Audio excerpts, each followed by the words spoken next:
Welcome to the Chalkboard, my fellow football nerds, for episode number 59 of Chalk Talk, brought to you by the Painted Lines. I'm your host, Shane Half. You can follow me on Twitter at @halfandhalf_TPL. I'm joined today by the best co-host in the game. You've seen him on the Tough Cover Pod. It's Mark Henry Jr. Be sure you give him a follow on Twitter at @MarkHenryJr_. Mark, for the first time in a month, I got to ask, how are you doing today? I'm doing well. You might have to change that intro to the Tough Cover Radio show because I haven't done. It's funny, I haven't done a podcast either in a very long time because I haven't done a Tough Cover Pod. I haven't done Chalk Talk in a while, so it's good to be. I couldn't even find my headset before this. I was like, oh man, because I usually bring this into the radio show. So I'm discombobulated. I'm ready to start a new season of podcasting. I can confirm that Mark couldn't find his headset. That's why we're a couple minutes late. So so we got you guys all the way through the draft, and then I went on vacation for 2.5 weeks. I went to Italy. I posted some pictures on Twitter. You can check out if you're interested in history and art and all that sort of stuff. And so I'm excited to be back. I did a crossover podcast with Dives, Birds of the Round Table, earlier this week, previewing Eagles' 53-man roster. But this is our first official Chalk Talk back. And we've got some exciting things lined up for the offseason here. We're going to have some fun with the podcast, doing some different things that we don't get a chance to do in the season. We've got 13 weeks until we do our week one preview. So we've got some stuff on tap. We're going to be doing drafting some all under 25 teams, maybe some all over 35 teams, doing some different fun stuff. But today, to start things off, we are going to give our definitive, absolutely correct, there's no way anybody could argue with us, QB rankings. So I had somebody tweet at me on Twitter that said they already had their pitchfork out and they were ready to go here. So we've already got a comment here. Jalen Hurts, number one QB. Let's go. We try to be objective here on Chalk Talk, so we'll see how that goes. So the way this is going to work, we're just going to go. I was going to go alphabetically, and then I didn't alphabetize them on my graphics. So I don't know what order we're going to go in here, but we're going to name guys. We're going to put them in categories, and we're just going to talk back and forth a little bit here. So let me share my screen. So I'm using the categories. We're not using the same categories. I'm dividing guys into elite, all-pro, good, average, below average, bad, and then rookies. I'm not going to rank rookies because we haven't seen them play in the league, so there's not much to go off of. Mark did his a little differently. He's got a best of the best, elite, rising stars, no idea, which I assume is going to be kind of the rookies on him. No, that's actually just, those are really good quarterbacks, but you could tell me, like, there's 4 in the group. You could rank them any way you want, and I'd be like, yeah, that's right. Okay, that's gotcha. what that tier means. That's a little confusing. Okay, and then he's got a scumbag tier, which I'm sure we'll get to. He's got an average tier, a game manager, a too soon to tell, and then a fringe tier. So we're going to go ahead and dive into it here. We're going to go alphabetically because that's what my show notes are here. So we're going to start with Josh Allen. For me, I'm going to place Josh Allen in the elite tier. And I should note that my rankings within tiers are obviously going to be alphabetical, so not necessarily in order within that tier. But Allen came back to earth a little bit after his 2020 season, but his highs can't be replicated by any other quarterback on this list. And that includes Mahomes. Like, at his highs, I think Josh Allen is the best quarterback. Consistency is the reason that he doesn't stand alone, in my opinion. His lows can be a little debilitating. One thing that he really brings to the table that I thought Brian Daboll always did a good job managing was his rushing ability. Because you would see him most of the season not run the ball, and then in that key divisional game at the end of the year or in the playoffs, they turned him loose and they used him as a big runner. And I think his rushing ability is better than any other quarterback that's going to end up in my elite tier. So I love Josh Allen. If I was going to rank guys, I still wouldn't put him ahead of Mahomes, but I think they're like 1A, 1B, honestly, at this point. So what about you, Mark? Where do you have Josh Allen on your list? So I don't think they're 1A, 1B, and you'll see my tier system here. And I think you did you did a little bit of a cop out with the alphabetical. I've got mine numbered over here, so let the people know that I might force Shane to rank his within his tiers later. I can do that on the fly if I need to. Yeah, I might make Shane do that in the podcast. But If we're going alphabetical, Josh Allen is my number 1 quarterback in the elite tier. So he's my number 2 quarterback overall. And if you just want to wrap around real quick, and we'll do the next one after that, but I'll cover Josh Allen real quick right here. 34-15 in the last 3 years in terms of record. QB wins are, I'm not going to sit here and say they're the end all be all of anything. We know that they're not. Every situation's different, but I do think when you're talking about these top-notch quarterbacks, they give you a very high win floor. And I think Josh Allen has proven really young in his career that he already has been able to do that for Buffalo, a team that hasn't had that before ever since, Jim Kelly. So 4,407 yards with 36 touchdowns last year. Like you mentioned, the rushing is definitely a huge, huge factor on why he's number 2 for me in front of 2 all-time greats. On my list, 763 yards. He had 8, 9, 8, and 6 rushing touchdowns in the last 4 years. So he is just someone you absolutely have to, contain in terms of the defense has to watch him in the red zone. And the reason he's number 2 officially over 2 of the greatest quarterbacks again all time, like I said, is what he was able to do in the postseason. A perfect game against New England in the first round, literally a perfect passer rating, 308 yards, 5 touchdowns, 66 rushing yards, and then another amazing performance against Kansas City with 329 yards, 4 touchdowns, 68 rushing yards, famously screwed by the coin toss, which is, by the way, there was a funny moment in the match last night, which I didn't get a chance to watch, but I saw some stuff on. Patrick Mahomes and Josh Allen faced Tom Brady and Aaron Rodgers. By the way, spoiler alert, that's my top 4 quarterbacks in some capacity. We'll get to the order, but they faced each other in golf, and they asked Patrick Mahomes what Josh Allen's worst fear was, and he said a coin toss. Ha ha ha ha. So, but yeah, Josh Allen's perfect performance. I mean, in both games was, stymied by who the guy I'm going to get to real quick at number 1 in the best of the best in the tier of his own. For me is Patrick Mahomes. He's 50-13 in the regular season in his career, 8-3 in the playoffs. Pretty much had his worst year as a starter last year, and that equaled out 12-5 with 4,839 yards and 37 touchdowns. He went 14-1 as a starter in 2020, which is something I forgot about, which is just absurd. In his 4 years, he has lost in the AFC Championship, won the Super Bowl, lost the Super Bowl, and lost in the AFC Championship. He has never not been in the Final Four. I think he's the most talented player in the league at the position. I think he's the most talented player I've ever seen at the position. I truly do think he's in a class of his own, and that'll be tested this year without Tyreek Hill for sure. Yeah, remember in November when everybody wanted to know what was wrong with Patrick Mahomes? Turns out nothing. He ended the year 3rd in the EPA plus completion percentage over expectation. He was 4th in DVOA, and that was his down year.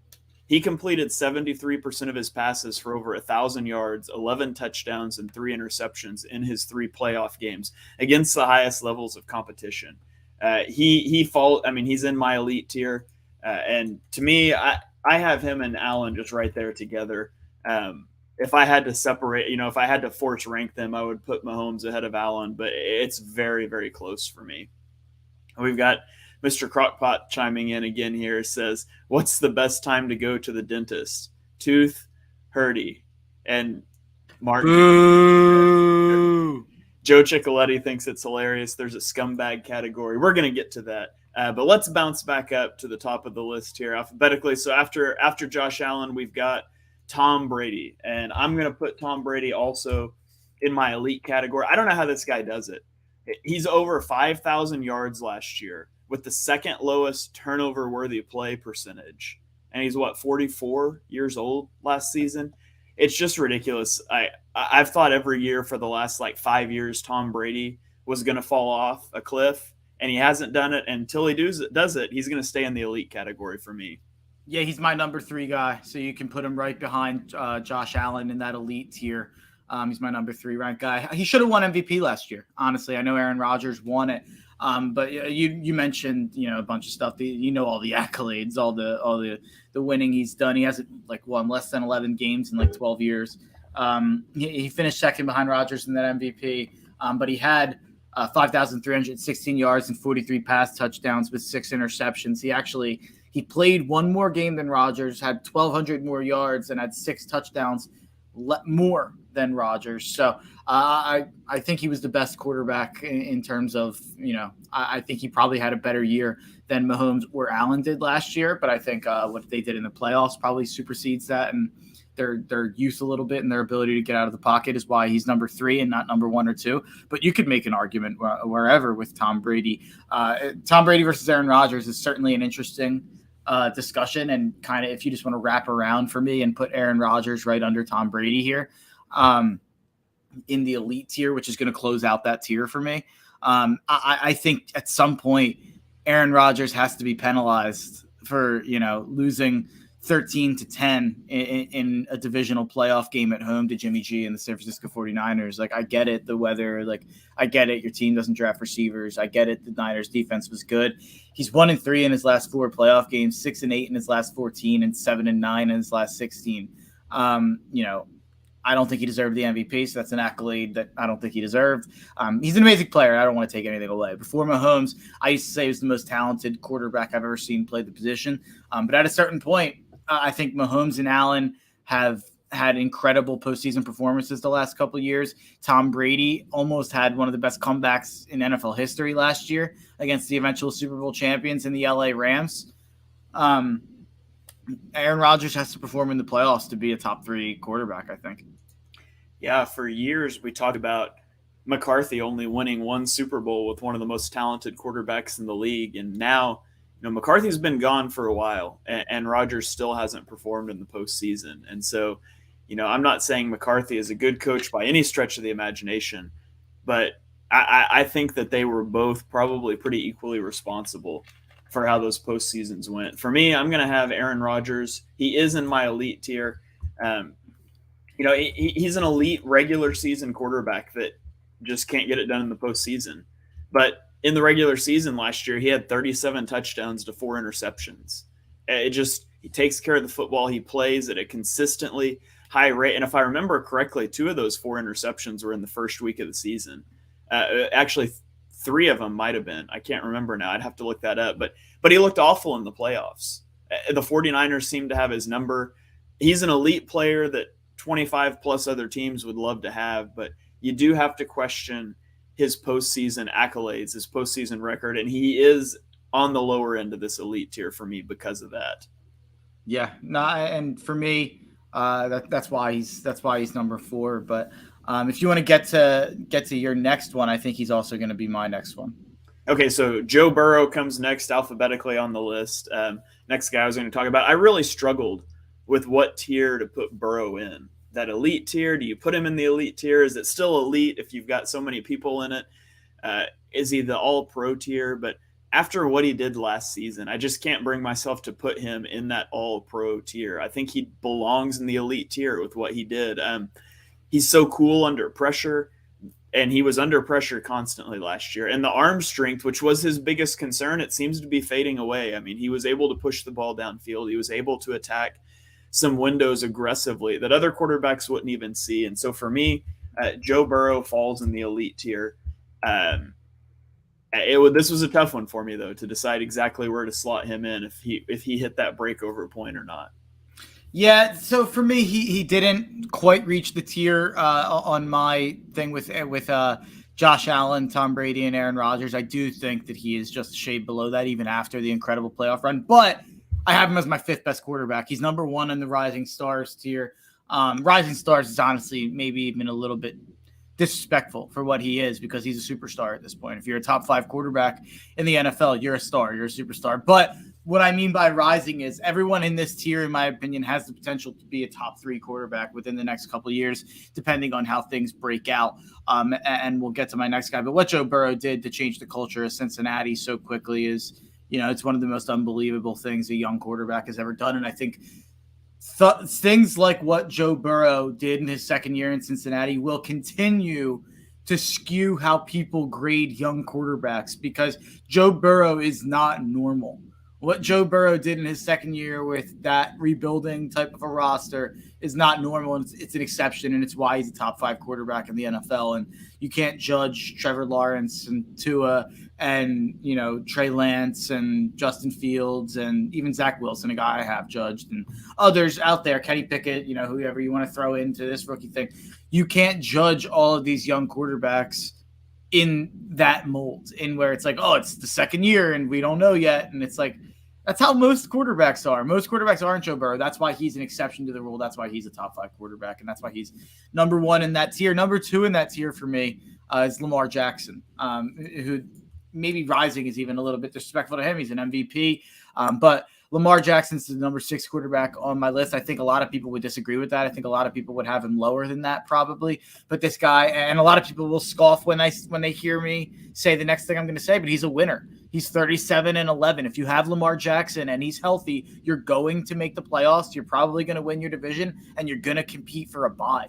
Like, that's how good Lamar Jackson is in terms of the regular season. And I don't necessarily think the postseason sample size is big enough to point to and say anything all that negatively about yet. Even in one of those losses, he was pretty good too.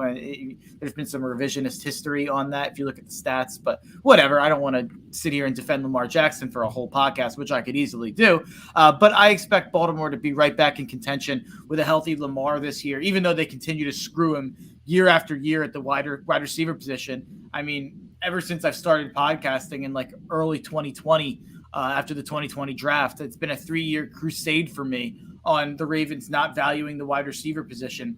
And now they've traded Hollywood Brown. So everyone's going to... Which they should have done, by the way, if they could get a first-round pick for him. But the fact that they didn't go address it. I mean, there's a bunch of colleges that have a better wide receiver depth chart than Baltimore does. And I'm not just talking like Ohio State and Alabama that are like the wide receiver universities. Like, there's college teams that have better weapons than Lamar Jackson has to work with. Yeah, I would take Jordan Addison on USC over anyone they have and just give me the rest of the guys in the room probably. So I think I think it's pathetic, and everyone's going to use that to be like, oh, Lamar Jackson hasn't developed as a passer, yada, yada, yada. I don't think he's been given the tools to develop as a passer. By the way, look at Hollywood Brown's stats from last year. I had no idea he was like 90-plus catches, and I had no idea. And then you look at Mark Andrews, he was like the best tight end in football last year. So, talk to the hand on the Lamar Jackson haters out there. I'm going to put Lamar Jackson's going to be my first entry in the All-Pro category. It's hard to take much away from Lamar based on the 2021 campaign. He was injured. He was in and out of the lineup. His team was decimated by injury. But like you said, it's criminal how little the Ravens have given him to work with. I think he's a much better passer than he's ever been given credit for. And that's with a roster that just doesn't have the weapons for him to throw to. So the Ravens kill the draft every year. Like, they had an amazing draft this year, but the fact that they have not given him pro quality wide receivers is just criminal. And to be honest, I think that factors in to his displeasure with Baltimore as much, if not more, than the contract situation. So that's going to be something to watch if he's in Baltimore long term because of that. So I think it's the number one reason for me that he won't commit to them long term, because he hasn't committed to him. They haven't committed to him long term. Yeah, like Joe Ciccoletti chimes in and says he could be elite, but you know the saying, the best ability is availability. You just never know with it. That's not fair. He hasn't been hurt a lot. It was just this last year, right? He missed, it was the last year, and he missed 6 games. It's not like, and he came back. Or I guess he didn't come back, actually. That's not true. But he came back after the first one, and then whatever. But so in 2019 and 2020, he started 15 games each season. I'm assuming he probably sat out the last game because they were 13-2 and 11-4. I don't know. He might have missed a game for injury. It might have been COVID. I think he might have had a COVID game. Yeah. Okay. But yeah, so last year's the first year he's ever missed more than one game. So I wouldn't necessarily put stock into – I wouldn't say he's injury prone. He was definitely banged up last year, as was their whole team. But I hope they get some positive regression there and are generally more healthy this year. Well, I think adding if Lamar's healthy, I think adding the best defensive prospect this podcast has ever, scouted will definitely help them in a ton of ways on defense. So I understand, Tyler Linderbaum, another great pick. He'll slot right in and be a fantastic center, and that'll help Lamar stay upright. I just wish he was throwing to guys that are a lot better than me and you at wide receiver. You know what I mean? Yeah. So a few years ago, we could have played receiver for the Eagles. Right now, we could play receiver for the Ravens, maybe. Or the Bears. Or the Bears. We'll get to that later. Yeah, we'll get there. So let's move on here. Derek Carr is the next guy alphabetically, so I'm going to go ahead and place him. He's going to be an entry into the good category for me. He is a weird study in QB play. I feel like he's always been good, but he's never had fanfare because him being good has never mattered. I don't know. I mean, the 1 year they made it to the playoffs, he got hurt in week 16. I've heard people call him West Coast Kirk Cousins, and I don't think that's fair, because it's not that his stats are empty. Kirk Cousins' stats are empty. Derek Carr's stats have just never mattered because the Raiders have never been super relevant. 2021 was some of the best football that he's ever played in his career. He had a little slump in the midseason. You can't put him in the all-pro category, in my opinion, but he's far above the NFL average. He would be a really good starter for a lot of teams. I'm excited to see what he does with Davante Adams. I think he could play himself into that all-pro category this season. This is tough for me. If we're talking Derek Carr, it's so disrespectful because I like Derek Carr so much. But Derek Carr is going to go really far down my list, and he's going to slot in tier number 6 at average, which is going to be disrespectful, but we'll get to why.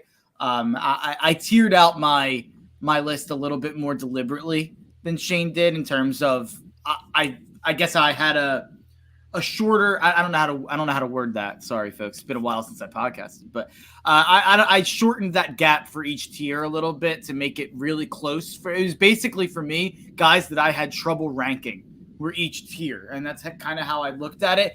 And you'll get to the guys you see in my no idea and scumbag list, which kind of goes together. They technically would be in the same tier, but Derek Carr is just slightly below that, but he's also probably slightly above anyone else who's going to be in the average tier.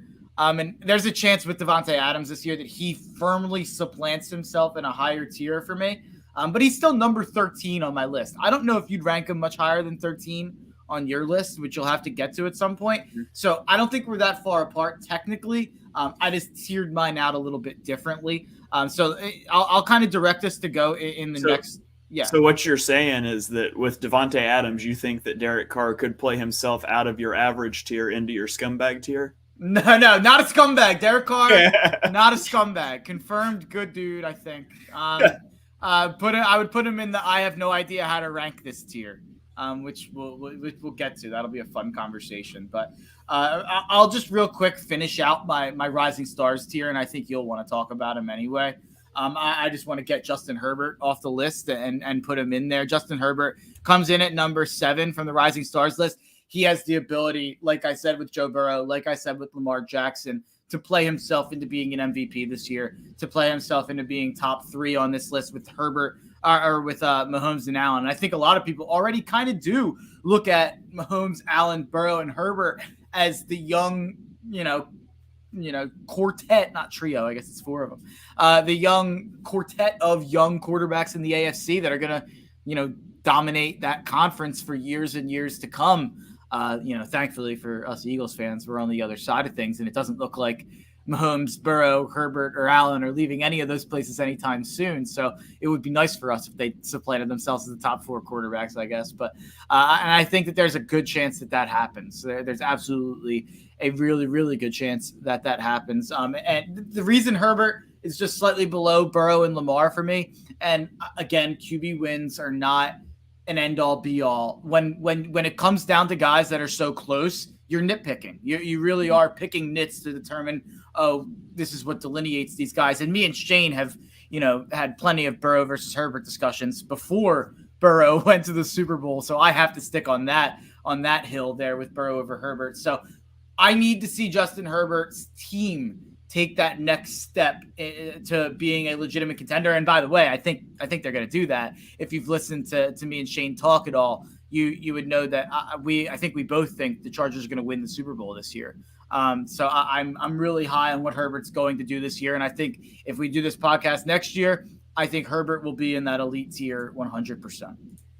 Yeah, so Justin Herbert goes in my elite tier. You just watch this guy play, and he makes throws that are unbelievable. I mean, I've never been more wrong about a quarterback ever than Justin Herbert. You go even to week 17. I know they lost the game; they didn't get to the playoffs, but down with the season on the line, Herbert converts a 4th and 21, throws a ball into a tight window in the end zone. On the ensuing 2-point conversion, he gets to his 5th read on a 2-point conversion, and then he completes the pass while scrambling left and being hit. Like, he can make any throw. His arm talent is at Josh Allen levels of arm talent, in my opinion. I think he's an elite quarterback. I think the Chargers are not only going to win a loaded AFC West this year, I think they're going to win the Super Bowl. And I think Justin Herbert is going to get the respect, and I think he's got a lot of respect nationally, but I think he's going to well earn the elite tier ranking that I'm giving to him right now this season. I really expect the Chargers to be a lot of fun to watch this year. Yeah, okay. I absolutely agree with that. Okay, let's keep rolling here. Who do you want to talk about next? Give me a name. So I'm going to start off my I have no idea how to rank this tier. Okay. And I'm going to throw 2 names at you because this is an interesting conversation, I think. Russell Wilson and Matthew Stafford. You can put them, however you want to rank these guys. Would the LA Rams have won the Super Bowl with Russell Wilson last year? And he's not hurt? He's not hurt. He's fully healthy the whole playoff run. Yeah, I think so. Yeah, it's tough for me because you want to give Stafford the credit of having just won the Super Bowl. So it's tough for me because I do want to rank Stafford high on my list. When I was comparing Russ versus Stafford, it was really, really hard for me to not rank Russ a spot higher. But you could sell me any which way on the next couple guys that I'm going to rank. So they both. I'll just finish out this tier just because I think it makes sense just to do because they're all interlocked together. Dak Prescott would be slotting in at number 10 here, also in my I have no idea how to rank this category. Okay. And then Kyler Murray would be number 11, which I've become like a Kyler Murray guy all of a sudden because I feel like the way some people talk about him on Twitter and the way some people, Mike Lombardi called him now of course I'm forgetting. I think he called him the mayor of Munchkinland. I'd tell him they asked him what he would do if Kyler came to him asking for a contract extension, and he told him, "Oh, I would go tell him to be the mayor of Munchkinland." It's like this guy was like 8-0 last year with Cliff Kingsbury as his coach. Like, I think the disrespect on Kyler Murray has went so absurdly far, in my opinion. And I think Kyler Murray is a guy who, in a different situation, could absolutely be in that rising stars tier. And I don't think a lot of people out there would put him in the same tier as Russ, as Stafford, as Dak, or as Desean Watson, that we'll get to. But I think he every bit is, and I think we haven't even I don't think we've scraped the surface on what Kyler Murray is as a quarterback quite yet. So I would not put him in the same tier as those guys, and it's actually because I'm going to put him a tier up. I put him in my All-Pro tier. Wow. Oklahoma. I think, and I initially had him in the good tier, and I came back to it, and I was like, I just don't think he deserves to be in the same tier as some of these other guys that are there. You see the start last year. They started hot. Now they faded down the stretch. Without Hopkins, let's not forget that he's saddled with one of the worst head coaches in the NFL right now, a guy who got fired by Texas Tech because he couldn't win games there. The Kingsbury is a joke. The Cardinals, I don't understand why Kingsbury is still there. I think in a different situation, Kyler Murray would be thought of in this All-Pro camp. An ankle injury cost him 3 games last year. He wasn't the same afterwards. He was without DeAndre Hopkins. I think Kyler Murray is a really, really good player. And I just looked at these other guys, this group of people, and I said, if I had to pick someone to be my quarterback, he's the guy that I would want. And so there's some immaturity issues maybe, and I don't know what goes on behind the scenes, but there's been some things that have come out that doesn't look great for him. I'm willing to look past that thing because I'm just talking about on the field here. And so I would love to have Kyler Murray. I would trade like 7 first-round picks for Kyler Murray and not think twice about it, because if Kyler Murray was an Eagle, they'd win the Super Bowl this year. So I like him a lot. I'm going to put him in that all-pro category, and I really hope that either he gets out of Arizona or they fire Cliff after this season. Wow, that's a take. That we would win the Super Bowl with Kyler Murray this year. I'm in. I mean, look at the offense, and not to turn this into an Eagles show, but look at the offense built to run the ball. You know who runs the ball better than Jalen Hurts? Kyler Murray. My rebuttal would be that I think the Chargers are still better than anything. I think the Chargers still okay. They would be in the Super Bowl. We'll put it. I think you can make a strong case they'd win the NFC. I think they would be in the Super Bowl. The Rams. Who knows what happens in one game? The Rams are pretty good too. I will just say that too. But I think you could say that. That's fair. Mr. Crockpot chimes in and asks if he can put all the fans who call Jalen Hurts the next Josh Allen under the category. Yeah, but then you have to also put the people who say he's not a starting quarterback in the NFL there too, because I think that's just as incorrect. Like I literally in the same tweet yesterday. I had to defend Jalen Hurts to someone that was being ridiculous, saying he's awful and can't throw anything, and then critique him to somebody that was like, he's the next Josh Allen. It's like only in Philadelphia, only on sports Twitter about Jalen Hurts do I have to defend him and critique him in the same tweet. But yeah, we'll get to him. I mean, he's just I was telling you the other day, it's like it's so funny what my Jalen Hurts opinion is based on who I'm talking to. Because it's like everyone's got a strong Jalen Hurts opinion one way or the other, when in all actuality, he's whatever. We'll get to it. We'll get to it. I'm going to queue up these other 3 that you talked about. They all go into my good category. Wow. So you have Kyler over all 3 of those guys. Wow. I do, yeah. So wow. Dak Prescott. Dak was up and down last year. So he started hot. The calf injury derailed his season. He put up 50 points in 2 of the last 3 weeks. So he looked back at peak form down the stretch. I don't trust it enough to put him in all-pro, but I think he can easily play his way back into that. I've always been pretty high on Dak Prescott to the chagrin of a lot of my Twitter followers, but I've always thought he's a really, really good quarterback. And last year gave me some doubts. I think a lot of it could have been related to those injuries, so I need to see it from him for another year.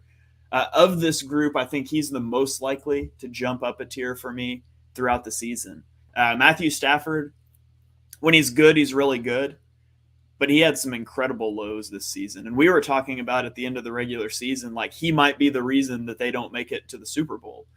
He was tied for interceptions. He had the 5th most turnover-worthy plays according to PFF. He's a gunslinger, for better or for worse. And honestly, a lot of times it comes at that worst part. And so I think that brings him down some for me. I would like to see him use his arm talent and his aggression, but be a little more be a little more Aaron Rodgers-like in throwing the ball away sometimes, not trying to force everything downfield, especially on such a loaded roster. And then for Russell Wilson, he's also hard to place. He had really good stats before the injury, but it just didn't look quite the same. Mm-hmm. And then after the injury, he was a mess. And so you get to the very end of the year and he looked good again. I don't know what to make of Russell Wilson. He is an above average quarterback, but I don't think you can put him higher than good until we see it this season in a new system after the injury. And you mentioned Stafford, and you mentioned us questioning him at the playoffs. We were questioning him during the playoffs. I mean, that arm punt to Jaquiski Tartt. I mean, everything's different. People forget that if Jaquiski Tartt could catch a pop fly, that the Rams are out of the playoffs there. Yeah, and it's 49ers-Bengals Super Bowl, and things are a lot different. Maybe Jimmy Garoppolo. And then the 49ers starting Trey Lance. Maybe, man. That's one of the craziest. What ifs, I guess, if San Fran would have just caught that ball. Yeah. Or Joe Burrow's crowned, early. That's true. All right, let's roll through a few more here. So Matt Corral is next alphabetically. He just goes into my rookie tier. I'm assuming you're going to put him in your in your 2 seed? I didn't even tier him. Okay. The only rookie I tiered is Kenny Pickett. He's the only one I care about. But. Okay. I just put all the starters and those rookies in there. So let's get to Kirk Cousins. He's the next one on my, not necessarily in my tiers here, but he's the next guy on my alphabetical list. I put Kirk Cousins in the average category. Kirk Cousins is what you want to avoid. He's the QB purgatory that you never want to find yourself in. He's capable of putting together stretches that make you think he's a really good quarterback, and then he falls apart when it matters or after he gets paid. And that's been the story of his career. He belongs in the average. He's not a below average quarterback, but his stats are just empty. They're meaningless.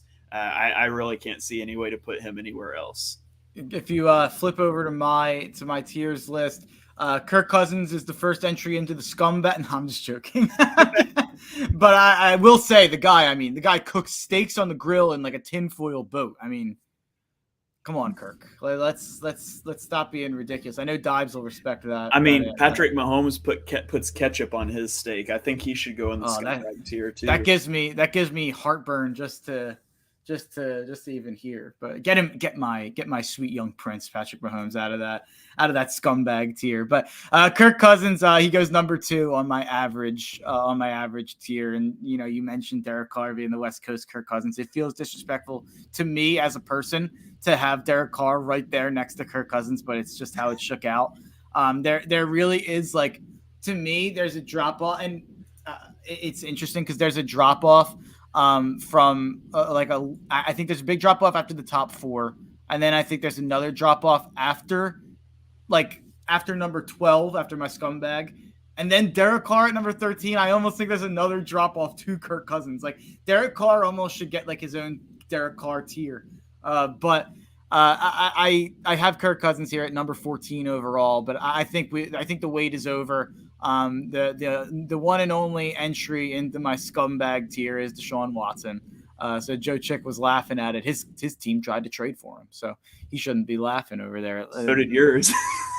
Well, no, I don't know. I don't know. I don't believe it necessarily because I think we found out a long time ago he had no interest in coming. So, they tried. He told them no. Well, that was like at the beginning of the process before there was like 27 women. I think that to give us a little bit of the benefit of the doubt, I really actually don't think Jeffrey Lurie would sign off on this PR nightmare that the Cleveland Browns are currently going through, to be quite honest. And I actually find it like, I don't want to do this for like too long on this podcast. People don't care about my thoughts on this type of stuff, but I will just say, like, I'm actually like kind of finding it hard to like even evaluate the Browns as like a football team or like think about them in terms of like what I think they're going to do this year, because like there's part of me that just, I hate to be this guy, but I think that there's like bad karma coming to the Browns. Like I hope they go 0-17.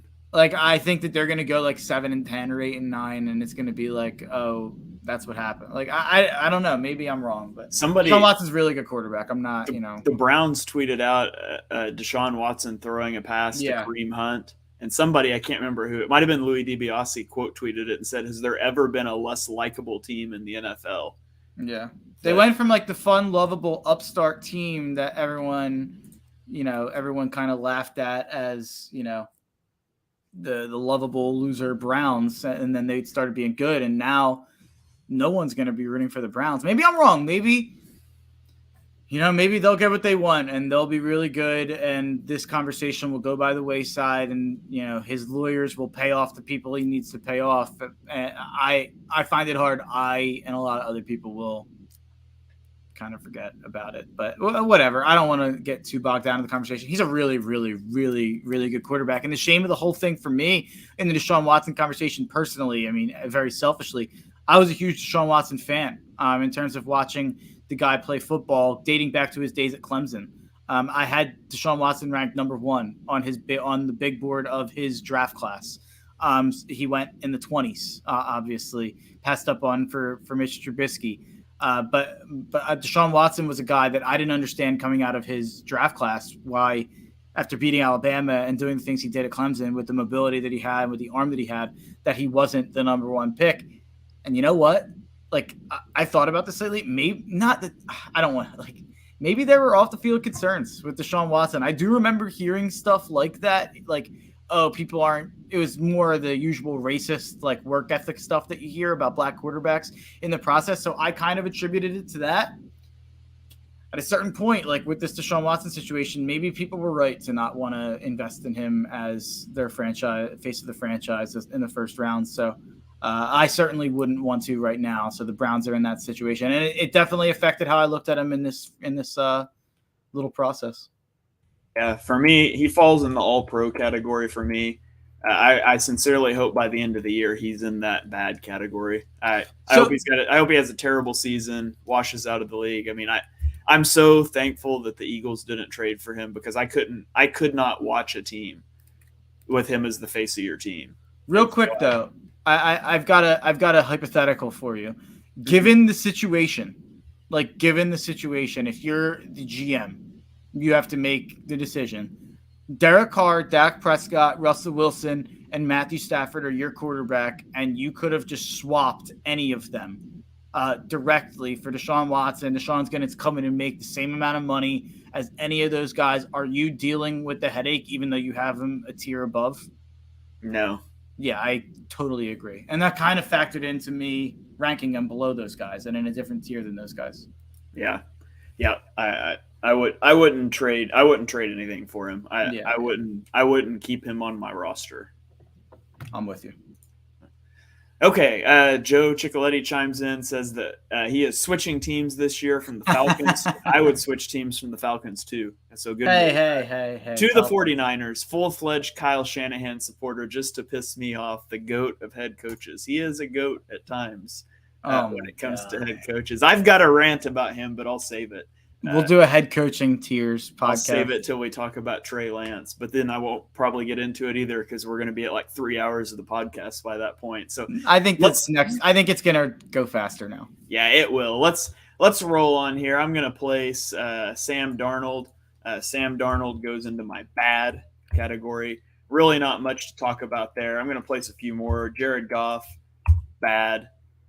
Drew Lock, bad. Geno Smith, bad. Disrespectful. Which one? Geno. Really? No, but I actually do. Goff is better than Geno, but I would take Geno. I think the Seahawks, if they actually care about winning, I actually do think Geno is better than Drew Lock. Like, I think Geno could potentially win like 5 games or 6 games. Yeah, and I'm going to throw Marcus Mariota in the bad category as well.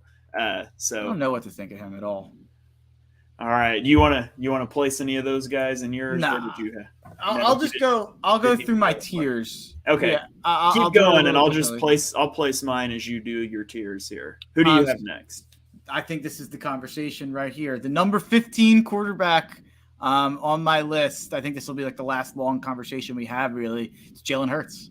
I was really curious to see where he would come out on my rankings, and I really, honestly, I thought about putting him above Cousins, because I do think that Jalen Hurts has a really high floor. Like, I don't think you're going to be worse than a 7-10 team or an 8-9 team with Jalen Hurts. And I think you could say the same with Cousins. And we know there's a ceiling on Cousins that I don't know if we know that on Hurts yet. We probably do. Like, I think we both think there is, but we don't know for a fact there is yet, the same way we kind of do with Cousins now. So I think you could make an argument that Hurts belongs at 14 here. So like what I was talking about earlier, my opinion on Hurts completely depends on where he's being ranked and where he's being talked about in the discussion. For the people who think, oh, he can develop into Josh Allen, Lamar Jackson, Kyler Murray, I would say, all right, you're taking crazy pills. And then the people out there who want to bench him for Gardner Minshew and think he's not a top 32 quarterback, not a starting quarterback, or even the people who passive aggressively say like, oh, he'd be a great backup. Like, that's not what he is. He's a starting quarterback in the NFL. Like, he's a top 20 quarterback no matter how you slice it. I had a guy yesterday saying that he holds the ball too long. He's got to get the ball out faster. And I'm like, but why? He's got the best offensive line in football. He's a vertical passer. His average depth of target was like number 3 in the NFL. Mm-hmm. And everybody else in the top like 7 of that metric took almost double the sack percentage of him. So he's playing behind a good offensive line. He wants to stretch the field. Why should he get the ball out fast? Now, obviously he's missing some reads. He misses some checkdowns. There's times that he scrambles when he should check it down. There's times he flushes from a clean pocket because he senses pressure that's not there. That aside, like, just he holds onto the ball too long because he had the highest time to throw.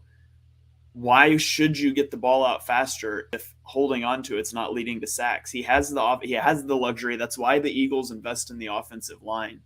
For me, Hurts falls into the average category for me as well. I think, he led all quarterbacks last year with 786 rushing yards and 10 touchdowns. Obviously, Lamar was banged up. Lamar's a better rushing quarterback.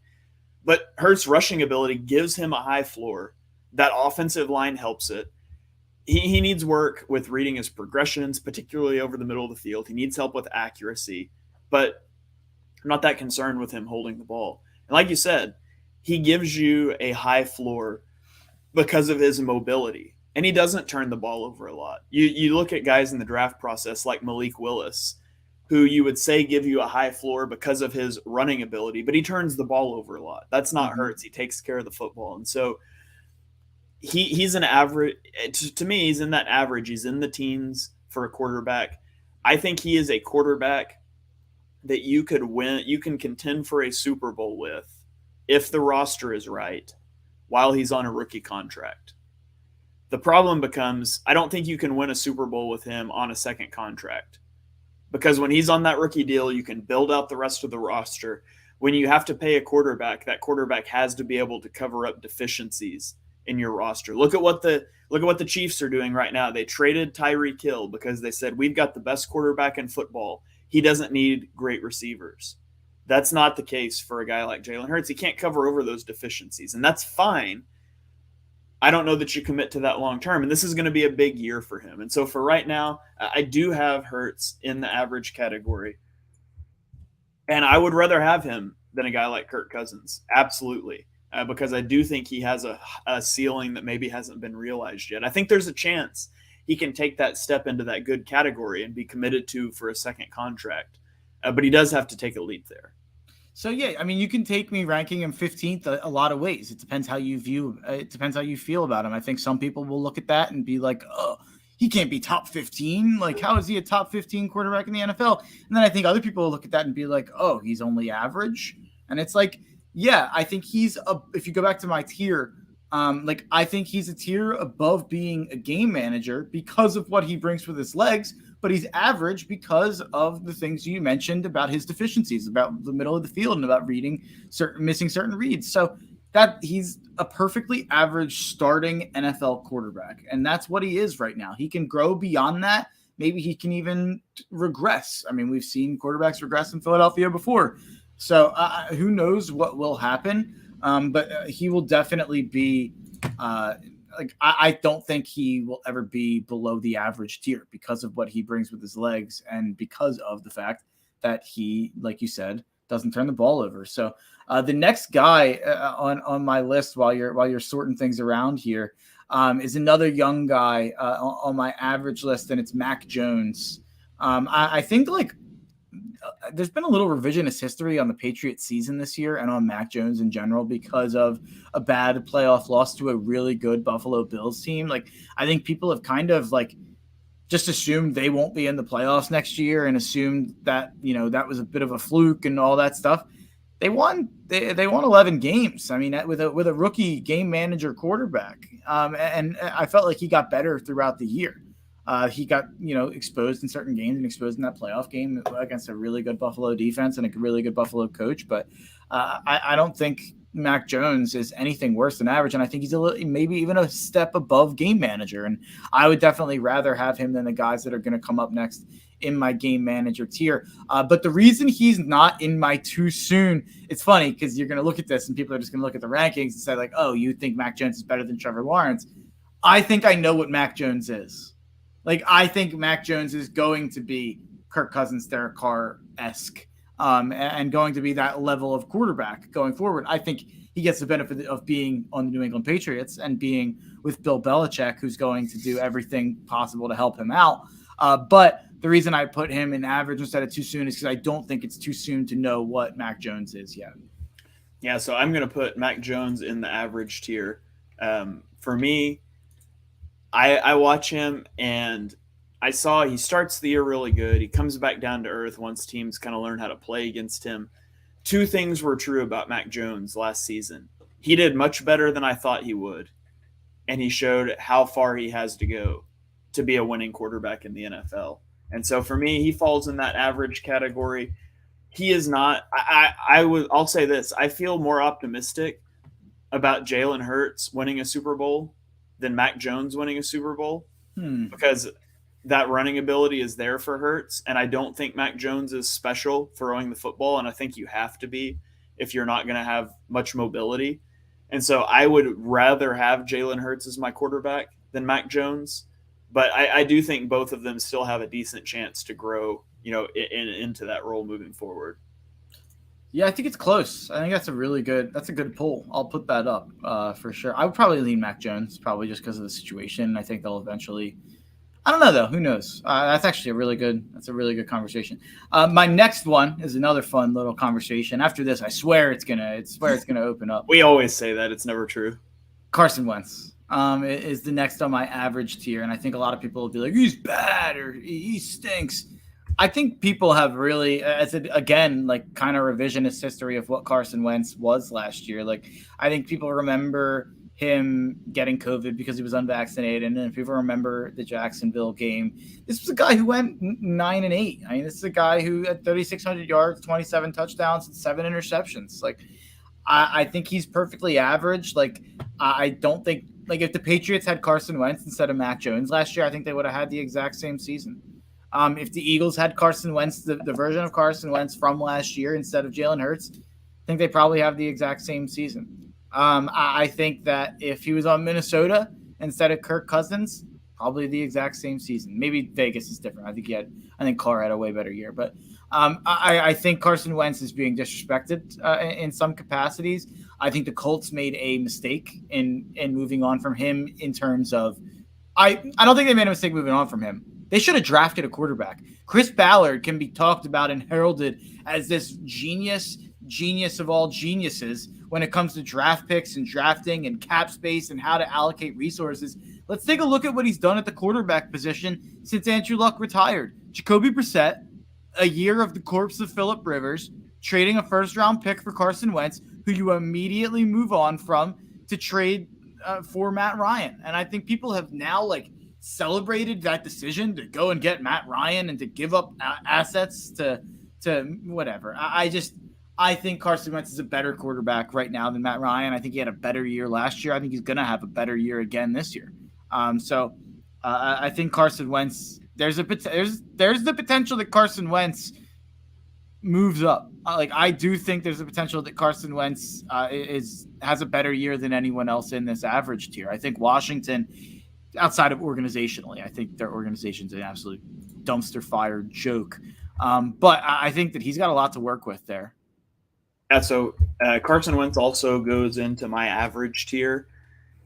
When you look at Carson Wentz, last season, he was put behind a good offensive line with an MVP candidate at running back and his beloved head coach from his MVP caliber season in 2017. And he was a solid quarterback until he wasn't. And he was the primary reason the Colts missed the playoffs at the end of the season. Yeah, so receivers. That's true. And that's why I think he falls into that average. He's not a below average quarterback. Now he makes below average decisions. Like his lows are down there with Drew Lock. But he's got physical ability. If he would ever learn how to let a play die and to quit trying to throw shovel passes left-handed out of the end zone while being tackled, dare I say he would be a good quarterback. And he was a good quarterback for a time until whatever happened in his head and he got so desperate on every play to prove his worth. And so for me, he's average, and he's going to have good games and he's going to have really bad games, and it just kind of balances out to an average quarterback that chokes down the stretch. Yeah, and I think that's all fair. So I'm going to talk about Matt Ryan since you mentioned him. And I agree with you. Matt Ryan falls into my below average quarterback tier. His arm strength seems to be gone. I think he can still read the field. He can make the savvy plays, but his physical ability is just diminished too much to do anything with it. He reminds, now this is hyperbole, it's not this bad, but it reminds me of the Peyton Manning Super Bowl year. Now, obviously his arm's not as bad as Peyton's was that year, nor is his game sense as good as Peyton's ever was. But it's kind of that same thing. Like, I feel like Ryan sees the field, he can get you into the right looks, and I just don't know that he's got enough zip on the ball to make plays anymore.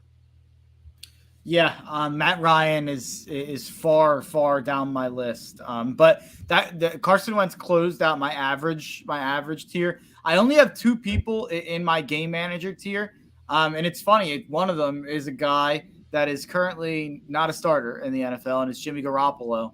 I have Jimmy Garoppolo ranked 18th on my quarterback list. I do think that there's some teams out there that would benefit looking at Jimmy G. And I think one of the teams that might benefit looking at him is the team with the quarterback that's ranked the spot behind him. This might be like too respectful of him, but it's Ryan Tannehill. You knew exactly where I was going with it. But Ryan Tannehill is that guy.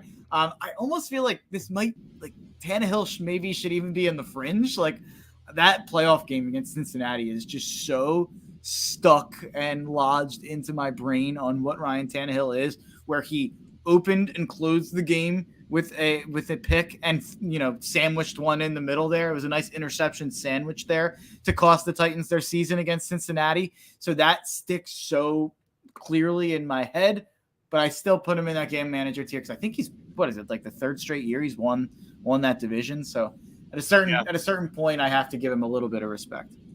Can I read to you what I wrote down in my notes for Ryan Tannehill? I said, he's not the soulmate that you dream about. He's the one you settle for and you build a semi-happy life with. He's a steady quarterback. He's bolstered by a really good running game, and there's nothing wrong with that. He's not going to win you games. He's not going to lose you a lot of games. There's some situations where he's limiting. He's going to fall on like the upper echelon of my below average tier. And I mean, to see where he's come from where he started in Miami, he's come a long ways. And it makes you wonder what Tua's going to do when Miami gets rid of him and he goes somewhere else.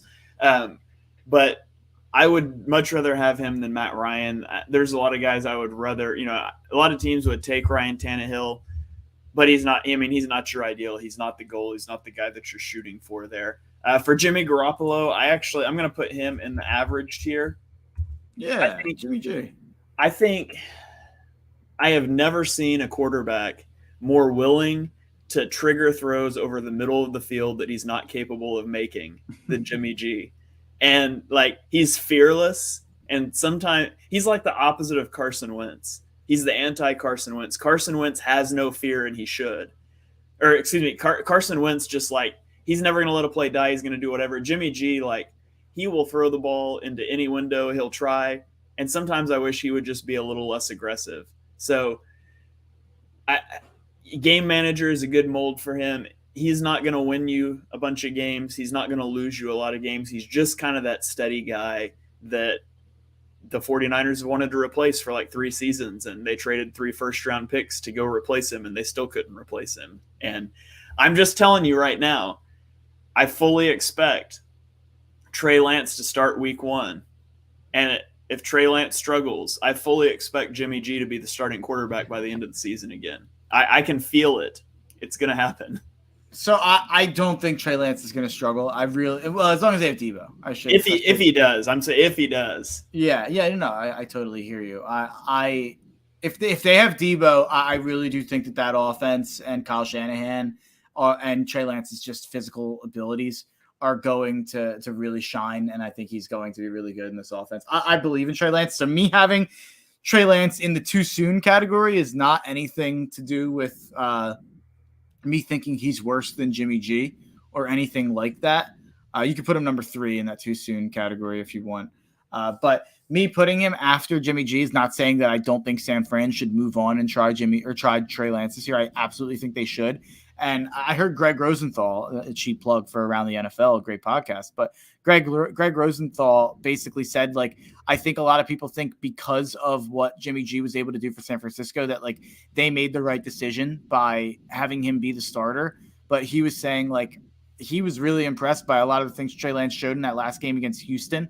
And he was like, San Fran should have just let Trey Lance play it out. And, there was definitely a higher upside and a higher ceiling there. And maybe he would have been able to get them over the hump in that LA game. But there is something to be said, like Jimmy G, he's just a cool MFer. I'm not going to curse here, but he's just a cool guy. Like, I think the teams like playing for him, and I think guys want to play for him. And I think that does factor in at a certain point. Like, I think that is why, or at least in part why, his teams have been really, really successful with them at the helm. But the too soon category, I can just kind of read off here. And real quick on Lance, if the 49ers would have started Lance from week 1, they may not have made the playoffs. But if they did, I can assure you they would have put up more than 6 points. Their offense would have put up more than 6 points against the Packers. They would have put up more points against the Rams. They may not have gotten there because it may have taken time and growth. But the problem with not playing him last year is now you've got to play him this year and go through that growing process again. I just think it was an egregious mishandling of that situation not to have him out there, if not week 1 because he wasn't ready, not to have him out there by midseason. I think some people would say that it almost – I don't know how I feel about it. I generally agree with you, but I do think Trey Lance was a project, so I do think there's an argument to be had that maybe it's good that he played 3 games, I think, or 3 or 4 games. So he got some time, but he also got that time to develop, and he got that time to be on the sideline and learn a little bit. So maybe there is something to be said that he almost got the best of both worlds a little bit, where at least he did get to play a couple games and see the NFL. So it's not going in completely blind this year, but that's devil's advocate right there. But the too soon, the top 2 guys are Tua and Trevor in this thing. And I think Tua, Trevor, and Trey, those are 3 guys, the 3 T's. Those are 3 guys where I would love to rank them higher on this list. I just don't – it's hard to. Like, I would rather have any of those 3 guys as my franchise quarterback right now than anyone, than Jimmy G, than Ryan Tannehill, than Carson Wentz, than Mac Jones. Probably not Jalen Hurts, but that's where the cut line would be. It depends for each guy. But I think all 3 guys have really high upside still. I know some people will bemoan Tua being in that same group as Trevor and Trey, but I think that he's shown – that is the ability to win in the NFL. There's at least a high floor with him being around like a 500 level quarterback with not that much stuff around him. Now he's got a lot around him, and he's got Teddy Bridgewater breathing down his neck as a backup. He's got a new system with Mike McDaniel there. So this is a sink or swim year. No pun intended with the Dolphins. There's a dad joke for you, Dives. But this is definitely a sink or swim year for Tua. And it'll be interesting to see what happens. And like you said, I could definitely see them going 9-8 this year, and then them moving on and getting another quarterback, and then him going to, I don't know, Detroit and being pretty good. Like, I could, you know what? That's going to happen. The Tua to Detroit. I'm starting it now. That's I like that. Speak it into existence. Yeah. With Amon-Ra St. Brown and Jameson Williams. All right. So I have Tua. I have him in my below average category. I'm more down on Tua than you are. I think he majorly lacks arm strength. Now you saw Miami respond to that last year. They went almost entirely to an RPO, quick passing attack, and he can execute that well. That was one of his strengths. Doing that one quick read, getting the ball out fast. He's good at that precision passing game. The question is, what is the ceiling on that?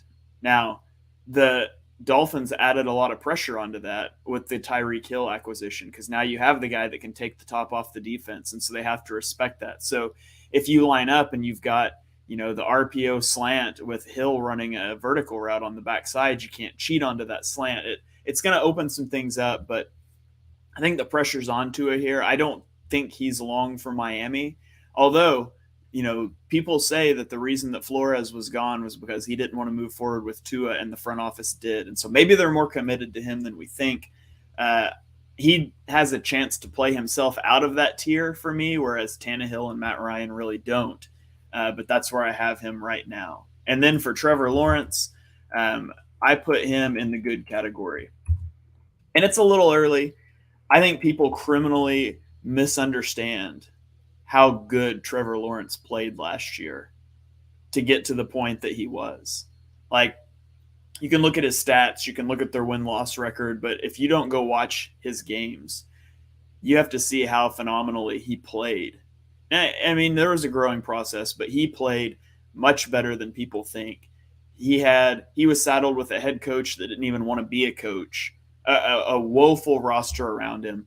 His running back got hurt. All these things. I think Trevor Lawrence is a stud. I think he played good last year, and I think with Doug Peterson there and with some of the questionable talent acquisitions they made, they overpaid some guys. But I think he's going to take a big leap this year. I really hope so. Trevor Lawrence is the best prospect I've ever evaluated in terms of the NFL draft ever. And I thought that there was no way he wasn't going to be an elite NFL quarterback. So I really hope he does take the next step. I hate everything I've seen. I hate everything I've seen from that Jacksonville front office this off season.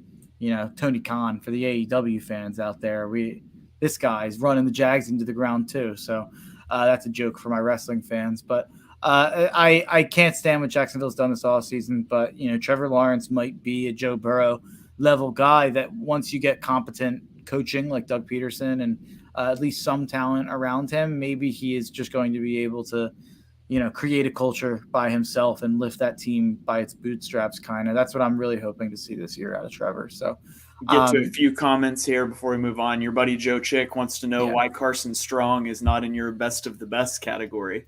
It's calling you out there. Dives is calling me out for a refusal to watch Stranger Things, says that scumbag tier. To be clear, I'm not watching a show when they decided to make the last episode only available a month from now. So I will binge it all when it comes out. He also says my Age of Empires game is average tier. He would crush me. So if you guys want to see me and Dibes match up, I will happily stream a game. We'll get on. So you guys tweet at Dibes. Let me know you want to see that show match. It's funny now that it's summer. It's like I actually have time. Well, not yet with the NBA Finals and Stanley Cup playoffs still going on. But I finally have a little bit of time to watch some TV shows now. So everyone was telling me about the million shows that I need to watch while the football season and while basketball season and while everything's NFL draft season and all these things are going on. And I'm always like, yeah, maybe in June or July. Now we're at June or July, so I definitely have some shows to watch. And Dives can yell at me. Stranger Things, I'm not interested. I'm uninterested. There's shows that get me going. Like I'm interested to watch Winning Time, the Lakers show. I'm interested to watch Succession. That's a show that people really like that I want to watch. I've seen this. I tried to get into Stranger Things a couple of years ago. Not for me. I don't know. I'm not like the comic book crazy guy though. I guess I don't know. Well, I'm gonna finish out my tier here because all of these guys, with the exception of Zach Wilson, are going to get dumped into the below average tier. So that's Baker Mayfield, Daniel Jones, Davis Mills, Jameis Winston, Justin Fields, and Mitch Trubisky. And the only one that I really feel like I need to talk about here is going to be Justin Fields. I was really high on Justin Fields. What the Matt Nagy offense did to him is ridiculous. I do appreciate at least that they went and signed some free agents on the offensive line, although they're not particularly good. They rebuilt their secondary, which I'm not sure through the draft, which is not what I'm sure you want to do when you don't have an NFL receiver on your roster and you had the most pressured quarterback in the league last year. But I don't see Justin Fields getting out of this category. I kind of get the feeling that Chicago, the new regime, is out on him, which seems crazy. But I hate that. I hope he gets out of Chicago and he lands somewhere that will work with him. The rest of these guys I feel like are pretty self-explanatory. I'm not sold on Jameis Winston. Davis Mills, we'll see. I mean, he's truly, it's too soon to tell for him. It's too soon to tell for a lot of these second-year quarterbacks, but I didn't give myself a cop-out too soon category, so only Mark did that. Daniel Jones is bad. See, I don't know. The Joe Judge offense, I'm interested to see what they can do with him and Brian Daboll this year. There's some intrigue with Daniel Jones. I ultimately don't think he's a good quarterback, but we'll see where it comes out. And then Zach Wilson, I'm actually going to put in the average category. I thought he didn't play that well last year. I want to see him in the second year. I would rather have him than anybody that's in this below average tier. So I guess maybe there should be like a. You'd rather have him than Fields? Well, okay, that's not true. I wouldn't rather have him than Fields, but I thought he performed a little better than Fields last year. I didn't like what I saw from. You know what? Fields is going in the average tier. Fields and Wilson, two guys that were rookies in bad situations last year. I'm not going to dock them too much for a poor rookie campaign. So to be honest, making a change right here on the air, I'm putting those guys both in an average tier. Davis Mills might need to be in the elite tier, but for my too soon to finish out too soon, I put Justin Fields, Kenny Pickett, Davis Mills, Zach Wilson. I put them in that order. But I would definitely, I'm low on Zach Wilson and what Zach Wilson's been so far. And then going to my fringe here, I just want to make sure that you're going to have to type this one in because he's better than anyone on this list. The fringe, the number one fringe QB is Gardner Minshew. Gardner Minshew, I would rather have Gardner Minshew than Baker Mayfield. That's been my long-standing take. Baker Mayfield's next on the list. And then he's basically just Baker Mayfield with swagger and not whatever. I don't want to insult the Oklahoma fan on this podcast, but it's funny to say Baker Mayfield with swagger because it's like his only attribute. But then I would put Matt Ryan begrudgingly, who will never quarterback a winning team again. I'm on the hot seat with that one. We'll see. You are. But Jared Goff would be next on my list. Jameis Winston. I already have Saints fans. By the way, we'll talk about that at some point. The delusion of Saints fans. Saints Twitter is a wasteland of misillusion. Like it is unbelievable the tweets I've gotten for about Jameis Winston, about Dennis Allen, about the Saints. They're like official. I mean, we already are going to Gardner Minshew. We already are going to be tracking the Saints and tracking their pick, but I now am rooting so hard against them, and it's so funny. Me saying that Sean Payton, who in my opinion is the second greatest NFL coach of my lifetime. I think Sean Payton I don't think there's ever been a better coach in the NFL in my lifetime besides Bill Belichick than what Sean Payton was.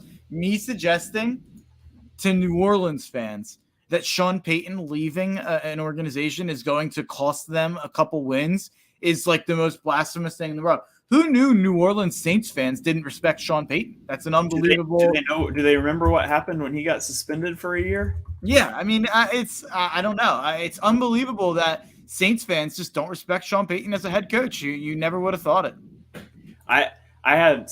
When I was in Italy, I woke up a 7-hour time difference, and I woke up to an old tweet of mine that blew up where I was talking about that I said that the Eagles pick they got from the Saints could be really high because they losing one of the best head coaches in the NFL. They only have one receiver on their roster, and the guy doesn't even want to play for him, and they don't have a quarterback. And that apparently blew up because they signed Jarvis Landry, and Saints fans are like, oh, that's going to put us over the top. And they were all talking about Olave, and I was like, well, yeah, they made dumb trades in the draft to go get a receiver because they desperately needed one, and then they signed a guy that had a bad year last year. Things changed in the draft. Who knew? But, yeah, the delusion of Saints fans is crazy. I just don't see it. Now, granted, it is a weak division. Outside of the Bucs, there's the Panthers are bad, the Falcons are bad, but it's funny. My next one's Mariota. You could talk me into Mariota's a little bit of an unknown. Maybe it's a Tannehill situation where he goes to his second spot and is better than he showed in Tennessee. I think we know what Jameis is, and now we know. Now there's even more questions about what Jameis is because he was a game manager last year, where I think a lot of people are celebrating that, and Jameis was oh, he really showed he could change. But when I watched them last year, I was not impressed at all. I thought that they were winning in spite of him, and they had a good defense, and Sean Payton did a really good job, and they had an easy schedule that he was winning through. But I don't think Jameis Winston was impressive last year, and then he tore his ACL. So I am not confident in what Jameis Winston's going to provide them at all. At least Marcus Mariota, there's a little more mystery to me, like good mystery. Like maybe he's better than we remember a little bit. And, he did quarterback a team to the playoffs at one point. So I do, which is just something Jameis Winston can't say. So I do think Marcus Mariota, let's switch Mariota and Winston just for S's and giggles because of, I was a Mariota over Jameis guy in their draft, so I'll go back. I'll default back to that. But the rest doesn't matter how you rank the rest to me. But you did forget in the too soon category, Davis Mills is absolutely too soon. I actually do think there's a chance we might all be disrespecting Davis Mills by not putting him in like the average category. What he did on that Texans roster last year was actually unbelievable. Like I went back and looked at it and I was like, this guy, he's not just a neck. He's not just a neck. All right. So there you have it. Those are our quarterback rankings. I'll compile this and tweet it out later once I get the show uploaded so you guys can see it. If you're listening on Apple Podcasts, you can go check my Twitter at @halfandhalf_TPL. When you listen to this, I'll have these up. You can kindly and with stats and facts let us know why we're wrong. Or you can just yell at us. That's what everybody else does on Twitter. It's totally up to you, whatever you guys want to do with that. So, Mark, before we get out of here, you got any final thoughts for us? No, not really. Check out my radio show on Saturday. Having Troy Hermo on, I believe, a really good gambling follow, guy fighting cancer. He's a really good follow for a lot of reasons on Twitter. Go check him out. So yeah, that'll be fun. Don't know what else I'm doing on the show yet, but that's what the rest of the day is for, to try to figure that out. So the NBA Finals are on tonight. I'll be tweeting through that, and just check me out on @MarkHenryJr_. And I'm doing stuff all the time at the Painted Lines and at Fox PHL Gambling. All right. So yeah, be sure you give Mark a follow. Give me a follow. We will be back next week. We're going to do some fun stuff. Like I said, we might be coming up with some sort of draft against each other next week and put it out to you guys to let us know what you think. But for now, thank you guys for joining us for episode number 59 of Chalk Talk. Thank you for sticking around during our vacations and all the wild things in the month of May. We're excited to get back and to start talking shop every week. If you enjoy what you heard on this show, and we know that you do, unless you're a Saints fan, and then in which case you probably didn't, be sure you smash that subscribe button so you don't miss the next episode. Drop us a 5-star rating and review on Apple Podcasts. Those really help us out. You can follow us on Twitter. I'm at @halfandhalf_TPL. He is at Mark Henry Jr. So from me, from Mark, from the Painted Lines, we'll see you guys next time.